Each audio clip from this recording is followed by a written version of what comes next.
दोस्तों, जब आप शादी विवाह के लिए लड़का या लड़की देखने जाते हैं तो उनका सबसे पहले बायोडाटा मांगते हैं, पता करते हैं, पूछते हैं कि आपको संगीत में रुचि है कि नहीं है, नाचते हैं गाते हैं कि नहीं है, खेल में किस खेल में रुचि है।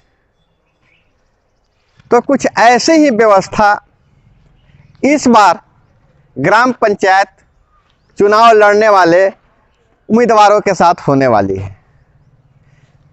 पंचायती राज विभाग और चुनाव आयोग द्वारा कुछ नए दिशा निर्देश जारी किए गए हैं, जिसमें नाचने वाले, गाने वाले, खेल में रुचि रखने वाले भी जनप्रतिनिधियों के लिए एक कॉलम बनाया गया है।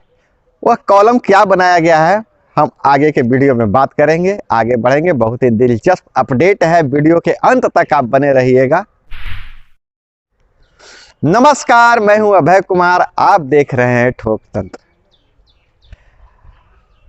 पंचायती चुनाव आप लड़ना चाहते हैं, इसके अलावा आप में कोई और हुनर है तो उसका खुलकर प्रदर्शन कीजिए, क्योंकि जो पंचायती राज व्यवस्था जो है, विभाग जो है और राज्य निर्वाचन आयोग ने नया गाइडलाइन जारी किया है नामांकन को लेकर कि अब आपको नामांकन की प्रक्रिया में अपना बायोडाटा भी देना पड़ेगा।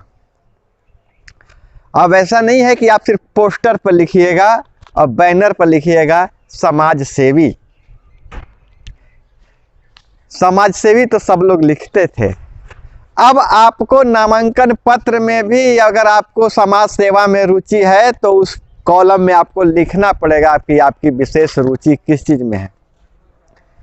अगर आप अच्छा नर्तक हैं, अच्छा डांस करते हैं, फिर भी उसको लिखना पड़ेगा कि आप बढ़िया नाचते हैं।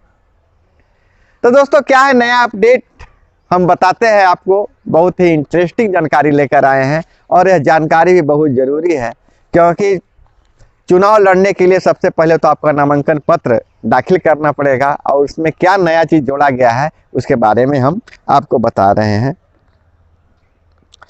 बिहार में ग्राम पंचायतों में त्रिस्तरीय पंचायती राज व्यवस्था के उम्मीदवारों को अपना बायोडाटा देना होगा, जिसमें उन्हें अपनी रुचि का जिक्र करना अनिवार्य होगा। आप अपनी रुचि, अपनी हॉबीज का जिक्र उसमें करना पड़ेगा, वो अनिवार्य होगा। दोस्तों, जैसा कि आपको पता है कि ईवीएम के खरीद को लेकर मामला फंसा हुआ है, जिसके चलते चुनाव की तिथियां बढ़ती जा रही है, नहीं घोषित नहीं हो पा रही है। लेकिन विभाग का ऐसा मानना है, पंचायती राज मंत्रालय, पंचायती राज विभाग के मंत्री सम्राट चौधरी का बयान है, उनका ऐसा मानना है कि राज्य में अप्रैल से जून के बीच पंचायत चुनाव संपन्न हो जाएगा। हालांकि ईवीएम की आपूर्ति में बाधा के कारण, देरी होने के कारण चुनाव की तिथि की घोषणा नहीं हो पा रही है।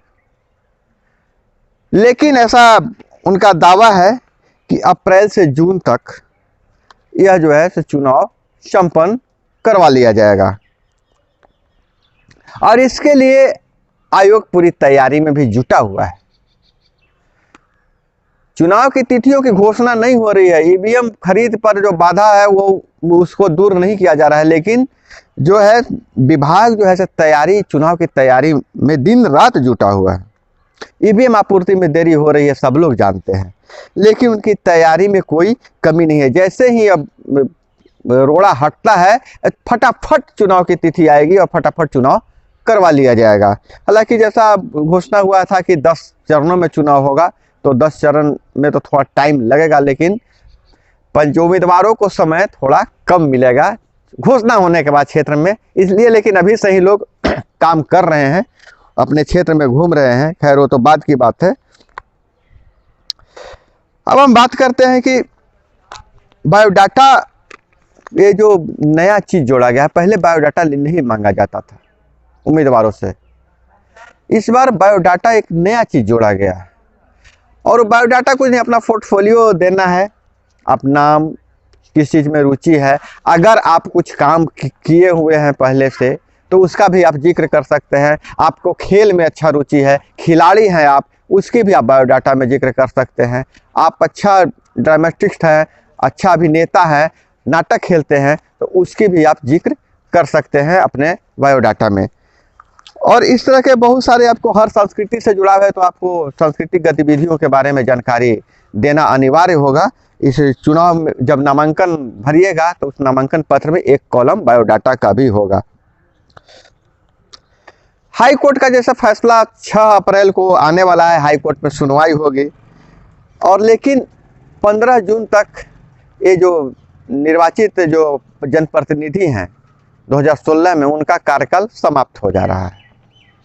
उसके बारे में भी मंत्री ने बताया है, मंत्री का बयान आया है, सम्राट चौधरी जी का बयान आया है। हालांकि मैं आपको पहले भी बता चुका हूं कि कल के वीडियो में मैंने बताया था कि अगर ऐसी स्थिति में क्या होगा, कैसे कार्य किया जाएगा।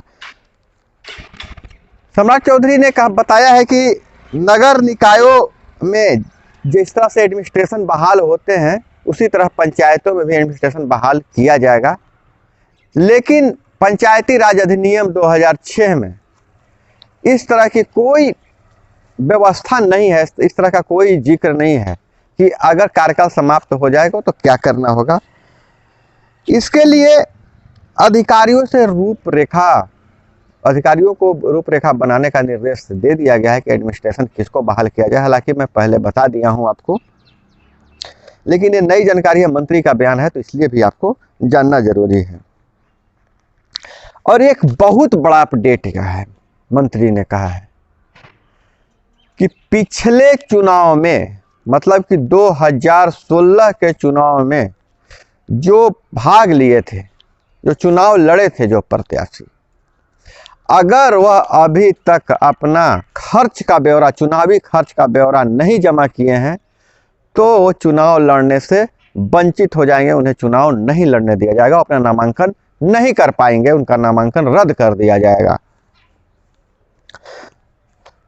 वे लोग चुनाव नहीं लड़ पाएंगे।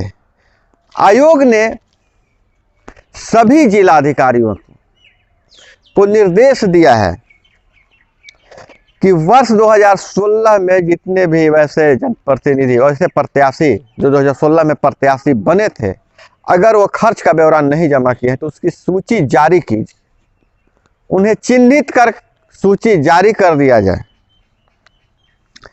सूची जारी कर उन्हें चिन्हित किया जाए और फिर ऐसे लोगों को चुनाव लड़ने से वंचित कर दिया जाएगा। तो जितने भी आप पंचायत चुनाव में भाग लेने वाले हैं तो तैयार हो जाइए, और मतदाता बंधुओं से भी अपील है कि अगर आप तैयार हो जाइए, क्योंकि अपने बायोडाटा में आपके उम्मीदवार बताएंगे कि वे अच्छा गवैया हैं, अच्छा गाते हैं, तो आप चुनाव के दरमियान, प्रचार के दरमियान जब आपके पास आएंगे तब गाने का फरमाइश भी कर सकते हैं।